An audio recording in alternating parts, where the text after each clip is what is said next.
South India के बहुत बड़े स्टार हैं और हम सबको खुशी देने वाले जो हर फिल्म के माध्यम से मैं ऐसे हमारे ब्रह्मानंदम जी से निवेदन करता हूं तो दो शब्द रखे। और सर आपको देखने के लिए सुबह से कितने लोग वेट कर रहे हैं, बहुत बहुत धन्यवाद समय देने के लिए।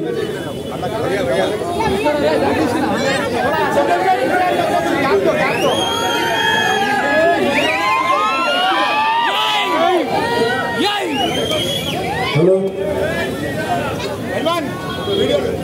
అందరికీ నా హృదయపూర్వకమైన నమస్కారం। నేను ఈరోజు ఆగస్ట్ 15 ఆగస్ట్ 3 రంగుల జెండా తిరంగ పతాక ఎగరేసుకుని 78వ సంవత్సరంలో అడుగుపెట్టిన భారతదేశపు స్వతంత్ర దినోత్సవం సందర్భంగా నేను ఇక్కడ భగత్ సింగ్ యువసేన వారు నిర్వహించేటువంటి ఈ కార్యక్రమంలో నేను పార్టిసిపేట్ చేయడానికి ఇక్కడికి వచ్చాను। నాకు చాలా అదృష్టం కింద భావిస్తున్నాను, ఎందుకంటే ఇన్ని సంవత్సరాలుగా ప్రతి సంవత్సరం ఆగస్టు 15 వచ్చిందంటే మన భారతదేశం, మన భారతీయులు, మన భారతదేశానికి స్వతంత్రం తెచ్చినటువంటి మహనీయులందరినీ స్పృహలోకి తెచ్చుకుని వారిని గౌరవించుకుని వారిని పూజించుకునేటువంటి ఒక పవిత్రమైన దినం మనకు ఒక పండుగ దినం, ఒక దీపావళి, ఒక సంక్రాంతి, ఇలాగా ఒక రాఖీ లాంటి పండుగలు ఎలాగో అలాగే మనకి స్వాతంత్ర దినం కూడా అంత అద్భుతమైనటువంటి పండుగ।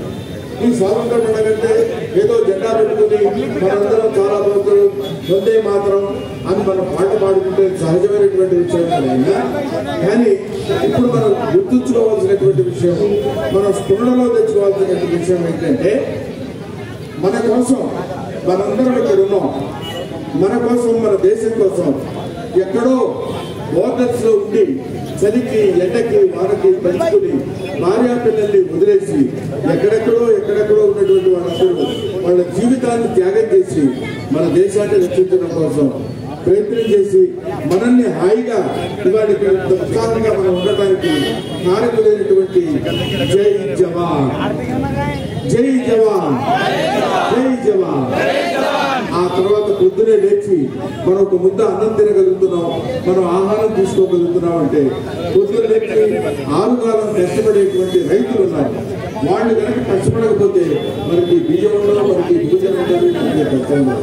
ఎప్పుడైతే కష్టపడి వాళ్ళు చెమటొచ్చి మనకి కావాల్సినటువంటి ఇన్ని కోట్ల మంది 140 కోట్ల మంది జనాభాకి వాళ్ళు ఆహారాన్ని పండించేటువంటి రైతు దేవుడు, ఆయన రైతు బంధుకి జై కిసాన్, జై కిసాన్, జై కిసాన్ అని నినాదం చెప్పినటువంటి లాల్ బహదూర్ శాస్త్రి గారు, వాళ్ళిద్దరూ మన భారతదేశానికి వెన్నెముకలాంటి వాళ్ళు।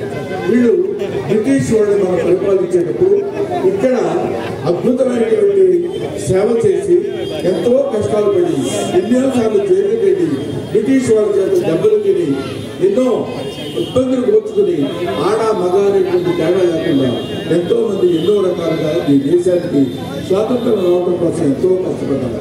ఆ కష్టపడిన వాళ్ళలో చాలా మంది ఉన్నారు, Mahatma Gandhi, father of the nation, ఆ తర్వాత ఉన్నటువంటి వాళ్ళను। అందుకే మీ అందరికీ తెలుసో లేదో గురుగారు అప్పారావు ఒక కవి ఒక ఆయన ఏం చెప్తాడంటే, దేశం అంటే మట్టి కాదు, దేశం అంటే మనుషులు। దేశం అంటే మనం ఏమనుకుంటామంటే ఇక్కడ ఈ అరేబియా సముద్రానికి తూర్పుకి దీనికి మధ్యలో ఉన్నటువంటి ప్రదేశం దేశం అంటారు, కాదు। దేశం అంటే మనుషులు, మన మనుషుల చేత నిర్మించబడింది దేశం।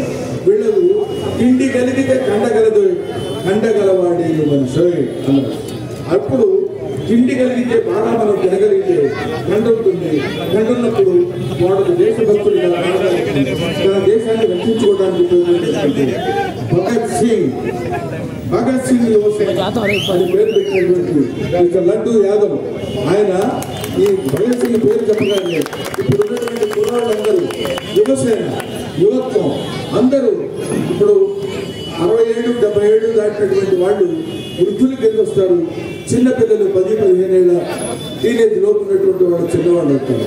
కానీ భారతదేశాన్ని నడిపించాల్సింది నడిపించేటువంటి శక్తి కలిగిన వాళ్ళు యువత కాబట్టి భగత్ సింగ్ యువసేన అనేటువంటిది ఇక్కడ నిర్మించి ఇన్ని సంవత్సరాలుగా ఈ అద్భుతమైనటువంటి కార్యక్రమాలు నిర్వహిస్తూ ఇది సామాన్యమైనటువంటి విషయం కాదు. ఇంతమంది ట్రాఫిక్ ఉన్నటువంటి ఈ ప్రదేశంలో పట్టుకుని అద్భుతమైనటువంటి కార్యక్రమాలు నిర్వహిస్తున్నటువంటి మిస్టర్ లడ్డూ యాదవ్ని నేను హృదయపూర్వకంగా నమస్కరిస్తూ వయసులో పెద్దవాడి కాబట్టి అభినందిస్తున్నాను.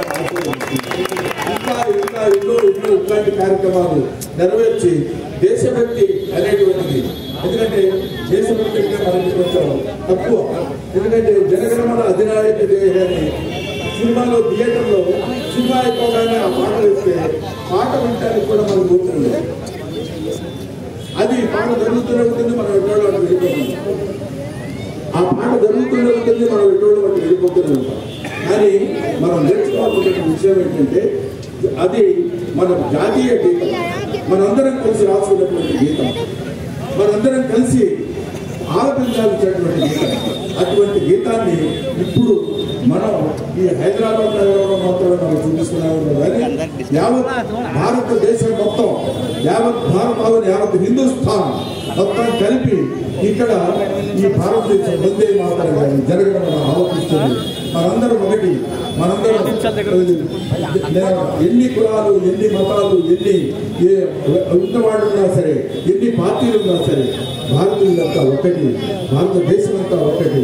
అటువంటి మనల్ని ఈ స్థితిలో పెట్టి ఇంతటి మనకు కావాల్సినటువంటి స్వేచ్ఛా వాయువులు పీల్చుకునేటువంటి అవకాశాన్ని కల్పించడానికి ఎందరో మహానుభావులు మరణించారు ఈ భారతదేశంలో. ఆ మరణించిన వారి శ్మశానాల మీద, ఆ మరణించిన వారి పవిత్ర ఆత్మలను మనం ఎగరేసుకుంటున్నాం. ఈ రోజు ఈ తిరంగ పతాక అంటే 3 రంగులు కలిగినటువంటి పిల్లడి వెంకయ్య గారు నిర్మించినటువంటి, రచించినటువంటి, పొందుపరిచినటువంటి ఈ త్రివర్ణ పతాకాన్ని, ఒకటి కాషాయం, అది ధర్మానికి ధార్మికతకి గుర్తు, 2 తెలుపు, ఇది శాంతికి గుర్తు, 3 ఆకుపచ్చ సస్యశ్యామలంగా మనం ఉండటానికి చూసినటువంటి ఈ 3 రంగుల్ని ఏర్పరిచి మనం మన భారతీయులందరూ, అసలు మన భారతీయత అంటేనే ధర్మాన్ని పాటించేటువంటి మతం, అటువంటి ధర్మాన్ని సూచించేటువంటి ధర్మచక్రం కింద ఈ 3 రంగుల మధ్యలో ధర్మచక్రాన్ని బట్టి ఒక అద్భుతమైనటువంటి భారతదేశం ఇది అంటే ప్రపంచ దేశాల్లో ఉన్నటువంటి అన్ని దేశాలకి అద్భుతమైనటువంటి ఒక గౌరవాన్ని ఆపాదించి పెట్టినటువంటి జెండా మన త్రివర్ణ పతాకం, జాతీయ జెండా. జై భారత్, జై భారత్, జై భారత్, జై జై భారత్. ఇలాగే ప్రతి సంవత్సరం ఇలాంటి కార్యక్రమాలు ఎన్నో నిర్వహించాలని మా